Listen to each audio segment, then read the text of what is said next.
This program is brought to you in part by the Eugenie and Joseph Jones Family Foundation, a local foundation proud to support education, the arts, and culture in the greater New Orleans area. Support for this program comes from the Gail and Tom Benson Charitable Foundation, committed to funding educational causes. Informed Sources is made possible in part by Susie and Pierre G. Villery. We count on Informed Sources to continue the discussion on important local issues. It's where our top journalists discuss stories they've covered. Stay informed with Informed Sources.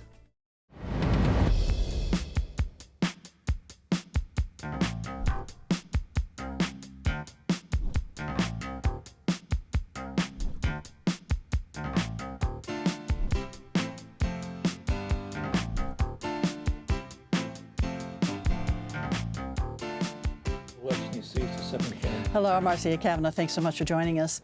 Well, there's been lots of politics in the news this week, much of it having to do with voters going to the polls, but also a bizarre undercurrent of plaintiffs reacting to the courts. We will look at the winners and the losers to date, including drawing the lines for congressional districts, the state's attorney general versus the New Orleans government over who will be a clerk, a former mayor challenging her indictment, and key campaigns on the ballot, including for the U.S. Senate and Public Service Commission. Joining us are our Informed Sources, ERROL LABORDE, producer of Informed Sources, James Finn, staff writer of the Times-Picayune, the New Orleans Advocate, and Robert Collins, political analyst, WVUE Fox 8. All right, we're going to stick with Robert because, okay, where do we stand on our congressional district map today? Okay, so we do have a map that came out of the Senate.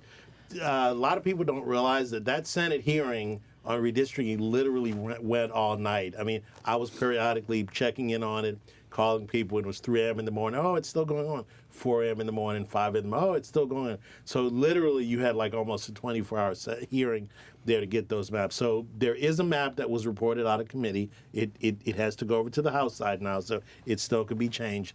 But the current map, the previous map was a 4-2 map, 4 Republican, 2 Democrat map. The 2 Democrats, of course, those are black majority district.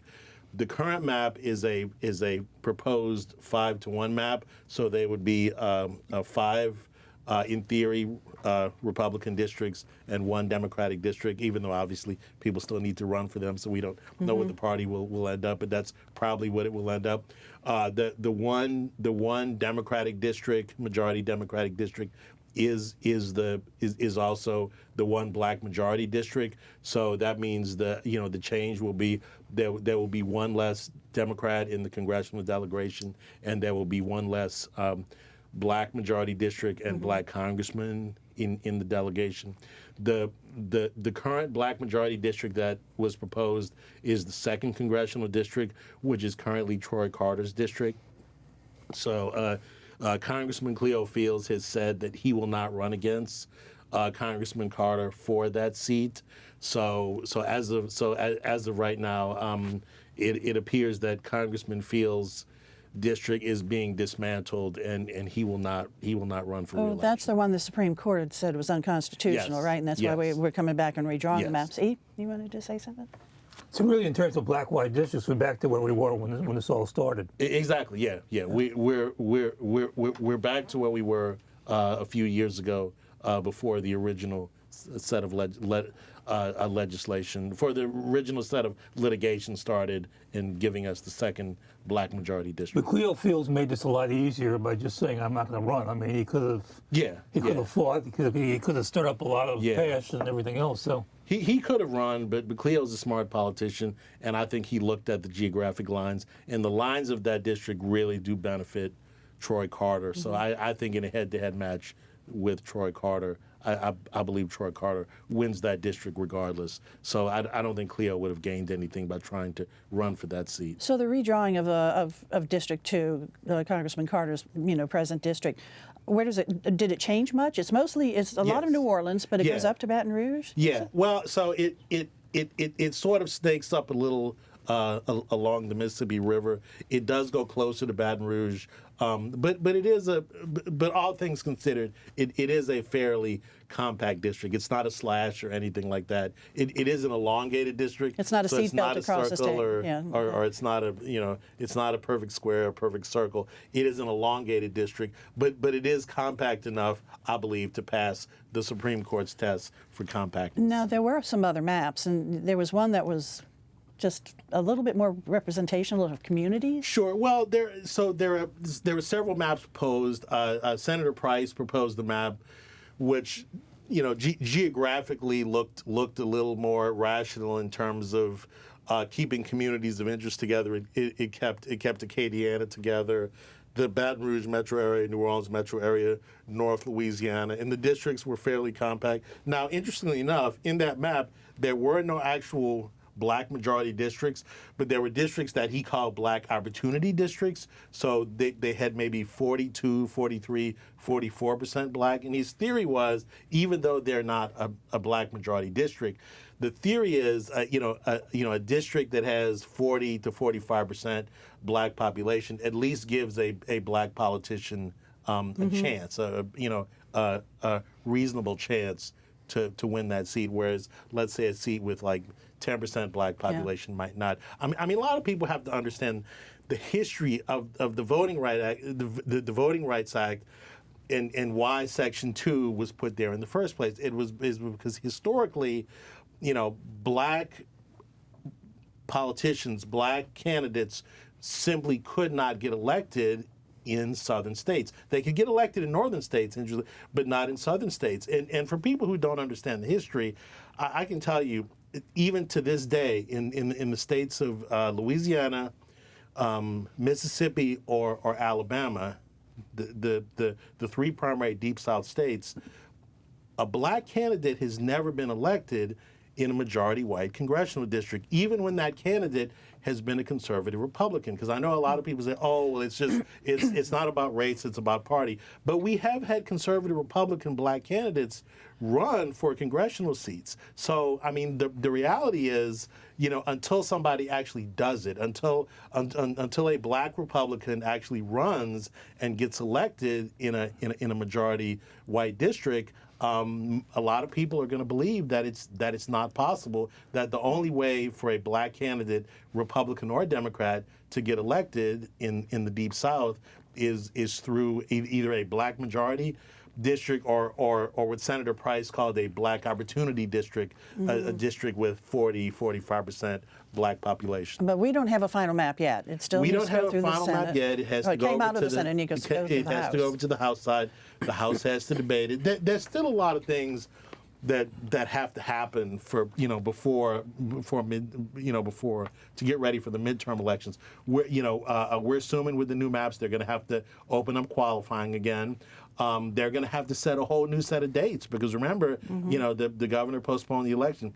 The latest proposal is that the primary would happen in November at the same time the rest of the country is having their general elections, which and would that's be for our House interesting. seats. Yeah, for our House seats. So basically, we would be an entire cycle behind the rest of the country. While we're talking about elections, we have one. Yes. For our midterms, the primary tomorrow. What is that? May where 16th, are we? 16th. Yeah, 16th.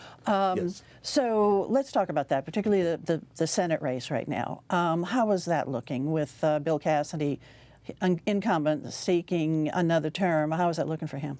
Well, so the current wisdom is that the conventional wisdom is that Congresswoman Julia Letlow is going to run first in that election simply because she has the Donald Trump's endorsement. Right.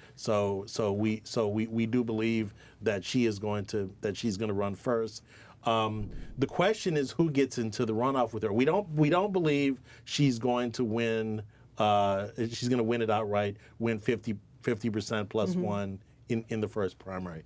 So the question is whether or not Bill Cassidy or John Fleming gets into the runoff with her. The conventional wisdom was that Bill Cassidy make it. He's the incumbent. He's got the establishment Republicans. But of course, John Fleming, he's the state treasurer for Louisiana. He's a statewide elected official. He has his own political base. He has he's a former congressman. He also has a base up in North Louisiana. So there's a possibility that he could be in the runoff too. We just don't know. There actually is, for the first time in a while, there actually is going to be suspense in the United States Senate race in the state of Louisiana. So for the Republican primary. Now, we do have, it is a primary, and the Democrats are running too, and we had names up on the screen. You want to bring it back up, Michael? Yes. So we can take a look at who's running on the Democratic side. Yes, so we have a full slate of Democratic candidates, Nick Alvarez, Gary Crockett, Jamie Davis. So if you are a registered Democrat, those will be your choices in the Democratic primary. If you are a no party voter, you will have your choice as to which primary you can vote in, but you can only vote in one. You cannot vote in both. So you would have to pick. But the reality is this is the reverse of what it used to be back in the days when the Democrats were in the majority, and so it was whoever won the Democratic was going to be the Democratic primaries, and the Republicans was going to win. And they changed the law once the Republicans, they were still losing, but they were getting closer and closer to winning. Okay, like when Dave Treen started collecting a lot of votes, and that's when they said, "Whoa, maybe we better change the system a little bit." Yeah, and so it's important to people to understand the current closed primary system. Now, the state legislature is going to deny this, but I think it's pretty clear to me the current closed primary system was put in place specifically to get rid of Bill Cassidy, because the theory was in an open primary, Bill Cassidy, as seen as sort of as a more moderate Republican, he can get crossover Democratic votes. So in an open primary, the theory is, Cassidy can appeal to Democrats. He can get those crossover Democratic votes. He can run first, and then he can get into a runoff with either a Democrat or a weaker Republican, and once again, get crossover votes, and he can get reelected. The whole theory behind the Republican closed primary is that we're going to deny those Democrats the opportunity to cross over and vote for him and freeze him out, and we're only going to have Republicans voting, and so the theory is we're going to eliminate him before he gets to the general election, because in the general election, Bill Cassidy probably does okay. So certainly in the general election against the Democrat, he wins going away. But even in the open primary system, in the old open primary system, in a runoff against another Republican, he still probably does okay because he's the only Republican that can get crossover Democratic votes. So the whole closed primary system, I would argue, was specifically designed to terminate the career of Bill Cassidy. And I would not be surprised if right after this U.S. Senate race, and Bill Cassidy, of course, fell out of favor with the president because he voted to impeach the president, and the president is supporting Julia Letlow. That's who he is endorsed. Now, the election for the Congress, congressional, will that be closed, or does it look like it's going to be an open primary? It's going to have to be an open primary because there's just not enough time to have a closed party primary, a closed party runoff, and then a general election. We're so far behind. So the proposals that are being talked about in the state legislature right now would be open primaries for all the U.S. House races. Okay. All righty. All right, Robert. Quite a lot to learn there. Okay, Professor. All right, thanks a lot. All right, James, let's go on over to you, because something else that's out there that's really confusing is the whole situation with the Orleans Parish Clerk of Court. Of course, the legislature combined the criminal and the civil, but there's a lot of dispute about that. There's lawsuits, et cetera, and now the Attorney General and the City of New Orleans mayor and council are now at odds over the whole situation. So can you explain to us what is going on? Yeah, and I think everyone in the city who hadn't been paying attention to this issue probably sort of their ears perked up this week when Attorney General Liz Murrill sent letters to Mayor Helena Moreno to 5 of 7 members of the city council and to District Attorney Jason Williams, warning them that if they did not go along with her on this issue, they could be removed from office under a number of state laws she cited. Now, this goes back to this very complicated sort of parochial battle over the structure of the New Orleans court clerk system, which is, not historically a contentious seat or a super political one. But in this case, you have a Republican-controlled legislature which voted earlier this spring to combine the services of the criminal clerk's office, or rather sort of fold them into the civil clerk's office. And the rationale for this was, in New Orleans, we have 2 clerks. We have a civil clerk and a criminal clerk for the separate civil and criminal courts. The only parish in the state where we have distinct systems for civil and criminal court. And Republicans in the state legislature sort of explained this by saying, we want to consolidate, we want to make government more efficient.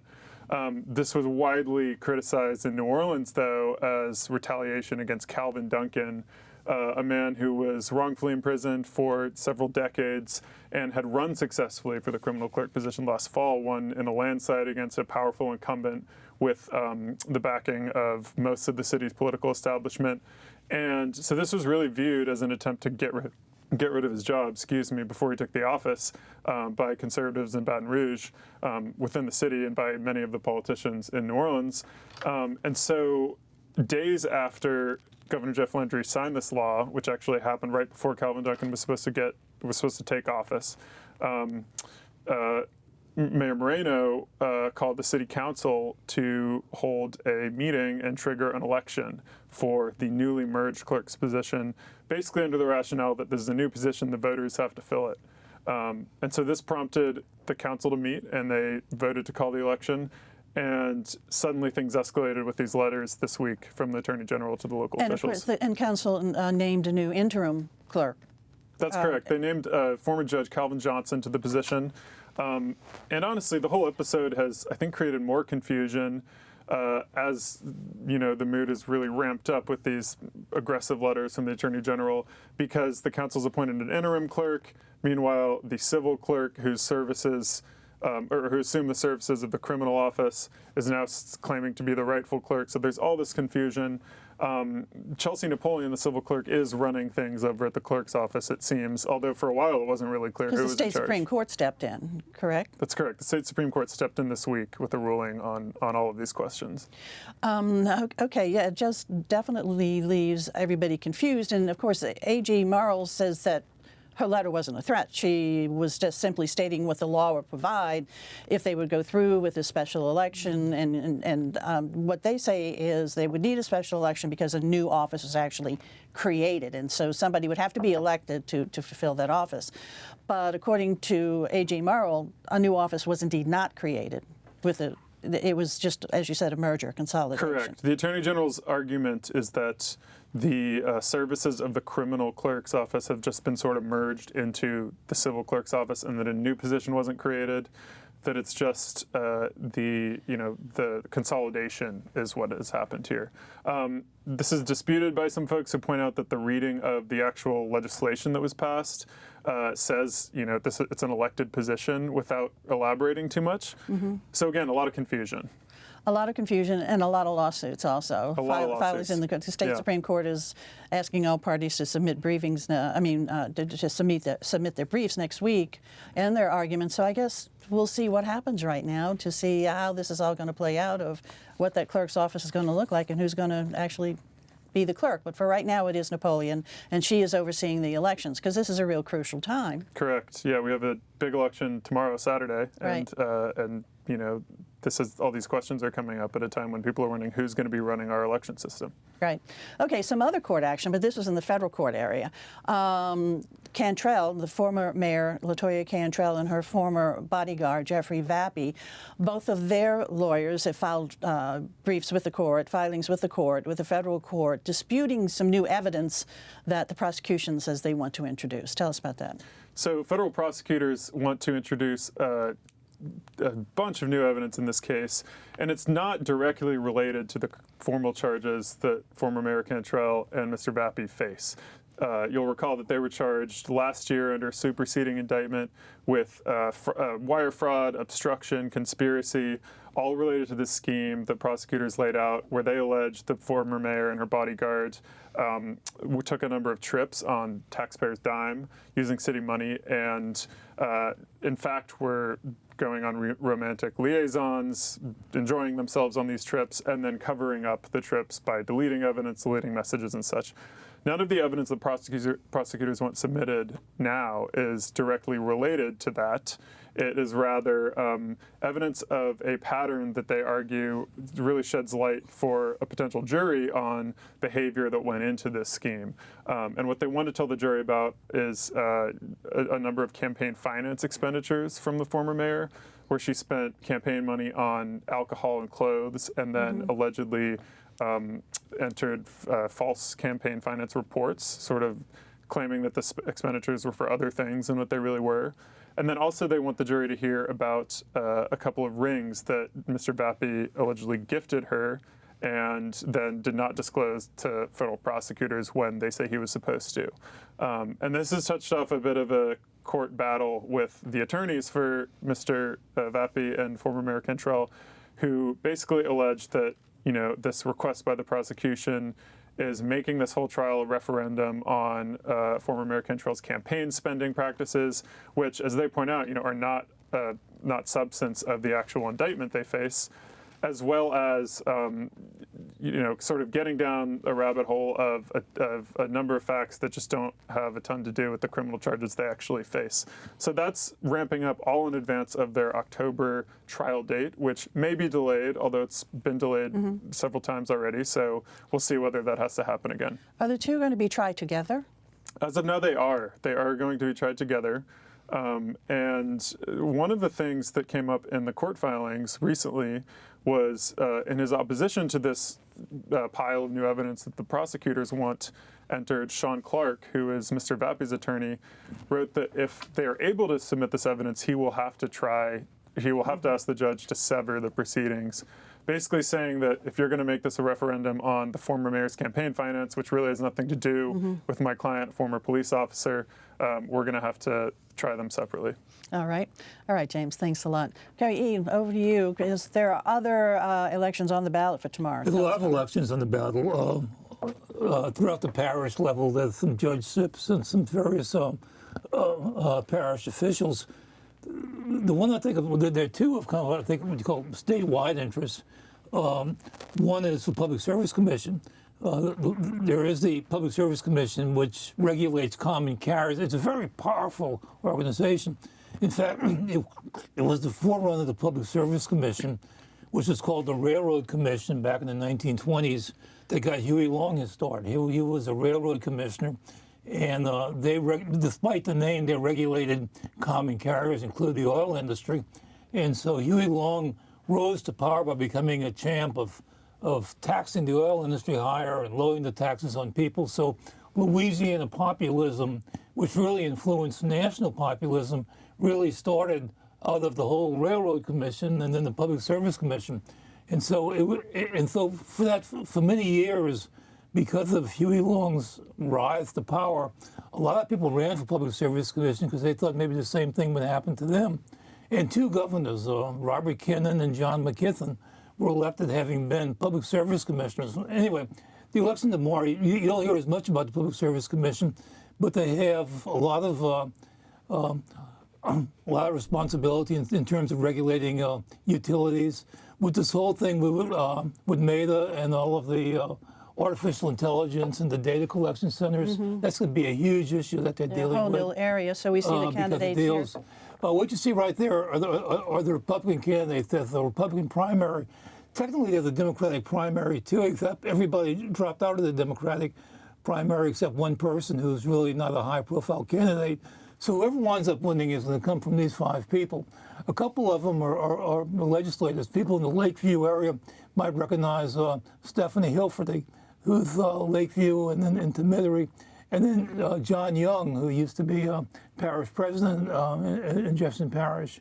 So they're running. There's going to be a runoff for the to be the ultimate winner, but whoever wins the runoff will. And then there's going to be a general election in December because of that one Democrat, and then and that's when the new position will get in. But it's still a position of great power. The other thing that's happening is there's 5 constitutional amendments. Most of them are, as they tend to be, are quite complex. One has to do with the regulation of civil service, government employees classified as being classified and non-classified. It makes it a little bit easier for the non-classifieds to be classified. There's a new city called St. George in Louisiana, right. And it wants to have a school board, and so it's allowing that. But one thing I always advise people is when we have this constitutional amendment is that the Public Affairs Research Council, which is very good, it's a nonpartisan organization, and they always do an analysis of the elections. You check your website, and there you see portlouisiana.org. Go there, they analyze it, they talk about both sides, and it's a good way to really understand some really complicated issues. Yeah, and that's parlouisiana.org because you can get a good explanation of what these amendments are about. And of course, there is a movement out there, a feeling out there, vote no on all of them because people are so angry with what's going on in the legislature with the congressional districts. But it's good to get educated, and parlouisiana.org is a good spot. Other stories, E, over to you. Oh, a guy named Brett Anderson, he used to be the food writer for the Times-Picayune, has been writing, and he was a very honored food writer. He's been writing for the New York Times lately, and he has a piece out about dining in uptown New Orleans, and he recommended some places as being the places to go. Emerald, of course, is on the list, Cochon, and a couple of others on there. But anyway, he's given a lot of publicity to dining in uptown New Orleans. Yeah, he always enjoyed being in New Orleans and dining in New Orleans. Yeah. James, over to you. So Liz Murrill, the Attorney General, is at the center of a number of the issues we just talked about, of a story out in Monday's paper about her profile, particularly in New Orleans. Not only has she been involved in this effort with the clerks, she has also recently secured criminal charges against our sheriff, Susan Hudson, and she is also the lawyer who argued the Voting Rights Act case, which obviously has significant implications for New Orleans, potentially less under the map that was drawn that's passed out of committee than maybe than Baton Rouge. But, it's sort of a portrait of her and the moment she's found herself in. And that's coming out when again? Monday. Okay. Yes. All right. Robert, over to you. In early voting, Democrats are outpacing Republicans 44% to 41%, and the early black vote makes up 35% of the electorate, even though black voters only make up 31% of the registered voters. So last time Democratic vote and black vote was this high, all of the amendments failed. So we'll have to see what happens. We'll see what happens. Okay, but go vote. Congressional races right now suspended, but everything else is on. So, all right, guys, thanks a lot for being here. Thank you all for watching. See you again next week for Informed Sources. Have a good evening.